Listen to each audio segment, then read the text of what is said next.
tutunuulire waliwo ebiyitaayita ku social media tugenda wali kumanya ag'ekika ongambye bakuyisanga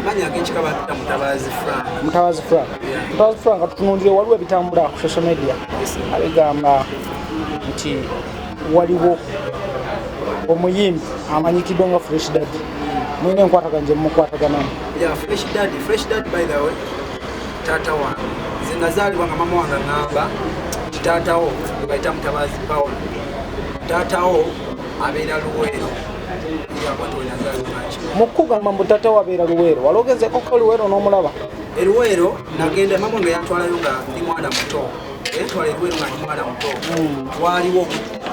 waliwo okutakkanya n'omanya abaana bato baba tebafokesinze ku ebyo naye ekigambo kinawulira twavaayo nga tebogedde bulungi oba nga tebayawukanye bulungi naye nawulira ekigambo nga bamugamba nti kasita abaana abalala obalabirira okusegeera like mbutakkanya ne tuvaayo n'emisinde mingi naye najja ebbanga lyonna naliwo nga mukubuuza muzeeyi wange atayagala nakunnyonyola muzeeyi w'omutuufu yaki naye nga mu mutwe nali kitegedde nti taatawo erinnya bayita Mutabazi Paul yambako n'akafaananyi ka muzeeyi nakayina naye bino bibadde ntambula ennyo omanyi ebyabavubuka agenda mu bidongo okunoonya ati nga mbaddeko ejjinja eyo bikajjiyo nga nyina gyenkola emigga yali avuga ekimukono akafaananyi ako kambulako nali badde nkabalaga naye bwe nakula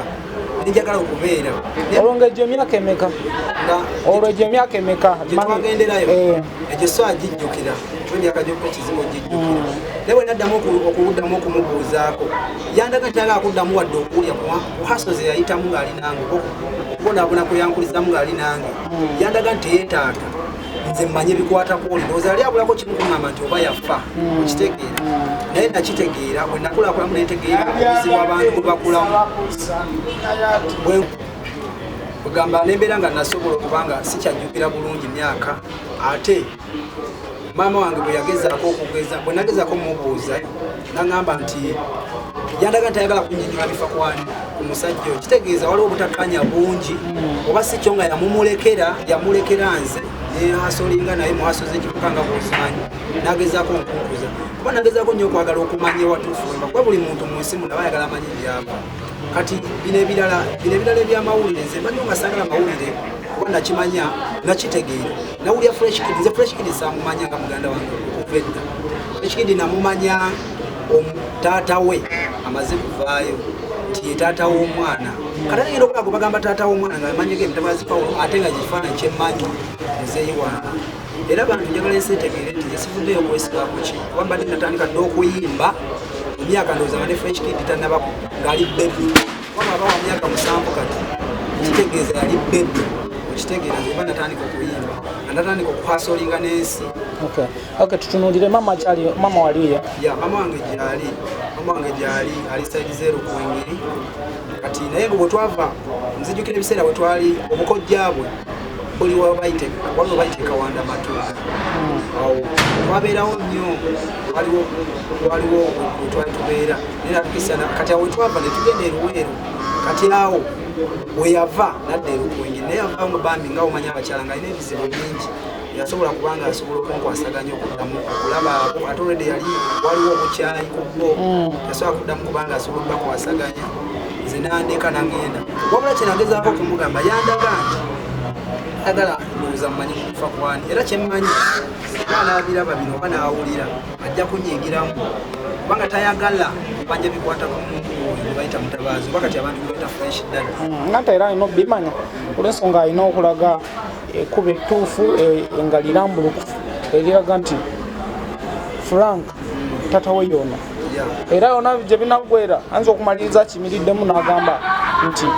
taata wo Frank yoyo taata wo mumanyi akyaliwo olirwedde nakyo taata wa maama bwetunamukwasaganya najja nze ndirwedde because omuntu alina gyobulukane gye bwenkana alina okumanya waasi newaba father newaba president newaba kimusi yonna oba olina okugezaako okumanya wagyova nze abantu benkuze nabo bembadde nabo maama wange alina abaana abalala saidi endala beyazaala olumu abansinga nabo bukulu kitegeeza agenda olinga kozeki kati abo bebambeereddewo waliwo gwe bayita Kalungi waliwo gwe bayita Sise waliwo gwe bayita Dawudi Mbeki webali mu Kampala webali abamu webali tebaliwo waliwo bayita Yudaya we bali abantu abo bambeereddewo nnyo naddala Kalungi ne Cissy ne Daudi bambeereddewo nnyo nga kugamba nga siina na lwaki oba saali badde nfuna mulaale enoonya nnyo bali baddewo nga basiina kino basobola kinfulira because bakimanya nti nina talent nsobola okuyimba era badde bankwasaganya mu mpolampola step by step. Okay, gundi yani mami oyo mami Mutabazi Paul yamuzaalamu omwana omulala tumuyite oba muganda wo oba yamuli mami? Yamuzaala mwana yanzaalayo nzekka kitegeeza oli mukulu Mutabazi taata wa Fresh Kid yanze eno aba yanzaalayo kati ekitegeeza baganda bo mu maama ne Mutabazi Paul oli omu tewali mulala. Then mu baganda bo mu maama nga si Mutabazi Paul nga si mutaata oyinayo mu baganda bange mu maama mu maama mu baganda bange mu maama eri mu maama baganda bange nina mu maama naye mu baganda bange ewa taata manyiko Fresh Kid yekka abalala sibamanyi nawulira ayogerayo yagamba bayina abaana bano oba bataano nakiwulira because badde nfolowinga okuva story weyatandika kuba Fresh Kid wajja ku chat naye nga sagala singa siika lusonga lwaki nvaayo oyina Fresh Kid oze ng'obagoberera baganda bange wa taata nali sibagoberera oba nali sibamanyi era Fresh Kid nakumanya lwakuba nti muyimbi ate yabeera public face ate naye kenyini weyavaayo okuyimba saamanya nti muganda wange mala kulaba nga ye taata we amuzaala avuddeyo n'agamba nti ye mutabani we nemanya nti kitegeeza ayinza okuba nga muganda wange oba waba yamuzaala ate nga ye taata wange abeera muganda wange naye kyansanyusa nnyo mu mutima wadde abalala saabalaga baithawo abantu abasinga bandi okumpi abatali baganda bange saakibagamba wadde andi kibagambye balowooza nti neeriba oba ndi mu kwesibako saakibagamba nze kyemmanyi mama wange kyeyaŋŋamba kuba mama wange watu bwe yaŋŋamba saakibalaga naye nawulira essanyu nga ndaba omuto wa kabi ekyasooka okuŋŋenda mu bwongo nti alina ati akwata mangu kuba nakimanyi nti enyimba bazimuwandiikira awo gwe bayita 14K amuwandiikira enyimba naye ne bampulira olugambo nti amuwandiikira enyimba mu lunaku lwomulaba ng'akutte good verse zonna lyrics zonna nga zirina mu mutwe kyansanyusa era ne neebaza nnyo 14K ne neebaza nnyo manager Francis wadde sitera basibatuukirirangako naye nga mbawulira nabalabako mu kifo ekimu naye era saabeefasa mbamanyi feesi zaabwe nzimanyi ne 14K yammanyi ebyaddala naye tamanyi nga nsibuko yange amanyi ng'omuyimbi wa mu industry tusisinkana kati bwekito bwe kiri naye nga mbeebaza nnyo okuba nga basooka okwata ku talenti y'omuto Fresh Kid oyo muganda wange ne bagireeta ku chat. Kati taata muyimbi sofa wandyagadde okuddamu wandyagadde okwatagana ne daddi? Nze daddi muzeeyo oyo omanyi munaye abantu beefula ate abantu bakyuka obeera nga gwena endowooza ndala oyinza n'okubapula nga bwenvaalo ngenda linnya booda nzire wali ntambule nzire wali naye ate n'otuuka wali ne bagamba nnoyo togenda kugenda ekkuba obaalizibu naye nga gwe badde pulaani kati sobola okuba nga nze nkiina mu mutima naye nga ate takiina okitegeera oba nga ye mu mutima oba n'oluusi nga ndina mu kyogera nga ye alina kirowoozo kiranga agamba oyo si wange okitegeera like ebintu webityo naye nze okusinza ku mama wange kyeyaŋŋamba nokukakafunadde nabwe ebbanga bwe tebanajja mu mawulire nga tebanajja mu kuyimba industry of music nabiraba era nalaba muzeeyi ng'ayimbye kale mu kusooka tekyasooka kumpisa bulungi nalabanga katemba nalabanga ali mu kuzannya katemba naye ate nemmanya nti n'owa katemba naye Katonda soomuwa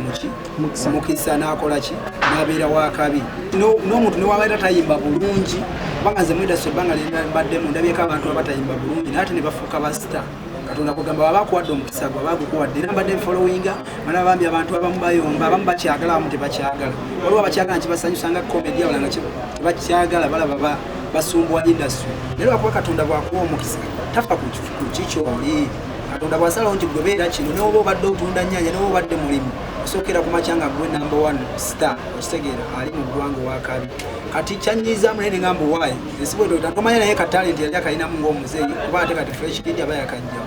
nze mba nakajjawa nenkireka bwenti omuzeeyi bino ebintu bw'anaabiraba oba bw'anaabiwulira natarisipondinga eri mutabani we nga bw'okyogedde ogenda kukolawo ki olw'ensonga oli muntu mukulu emyaka 18 gyayiseewo ndi muntu mukulu tekisobola kunyiga lwa nsonga ebbanga lyonna lyembaddewo kubanga wekikunyigira ng'omuntu yabadde akulabirira ng'omuntu obabadde akuweerera ne kati nze ndi musajja siri mukazi nti ŋŋendako era ku makya kale kimpisaamuko bubi era kikuyisawo olina okuba olina abooluganda nina abooluganda kimpisaamuko bubi n'abantu bange abalala ne fan base yange nga balaba batannamanya nnyo nabo kibayisaamu bubi naye mbasinga kyakikolera because yanga ndi ku mulamwa era nsigala nga ŋŋenda mu maaso nekyembadde nkola nsigala nga nsobola kiba kisobola okunnuma kiba kinnuma wagaana nga si kyekituufu oba nekiba si kituufu kinnuma naye ate nayo kiba ki banyina okuzuula ewatuufu gyenkola ki gyesibuka lwa nsonga omuntu akula neetaaga obuvunaanyizibwa neetaaga okumanyibwa wagyava omuntu neetaaga okumanyibwa yakula atya katugeze ofunye omukyala bayagala amanye ewamu kinnumamu n'emikwano gyange kigiruma abaana balina olaba jjajja abaana balina olaba jjajja mikwano gyange bafaani bange kibaluma because mba neetaaga okumanya we watuufu gyenkola ki gyenva naye ate ng'oddako muyetengo y'omuntu nsigala because omusajja bamusajja omanyi omusajja yali yatondebwa ntalinga mukazi musajja asobola okwesonyiwa ekintu kyonna tubeerawo mu lofiti kubeera mbaddewo nga hasolinga buli kintu nakikwasaganya nze nabeerako ejjinja nenva ejjinja nenzija emakindi gyabeera makindi kuba makindi wabeera abayimbi ne talenti nezikolaki nembuuza ntuukidde wa sweet kid nanyaniza emakindi ali mukwano gwe ng'ayagala nnyo byennyimba nanyaniza nantuukiza wano gye bayita sweet life events netandika okukola mu events nga ntwala tenti naye nga bimenyamu baziga ne banyaniriza nenkola nabo ziga fix oyo nenkola naye akwata vidiyo nga mpambana naye mpolampola nankwatira vidiyo kugamba bwe bityo mbadde mu haso kati mbeerawo era nsigala nhasolinga era abantu mbagamba nti temundaba bubi naye bwe musigale nga mwaniriza byenkola music wange bambi mwagale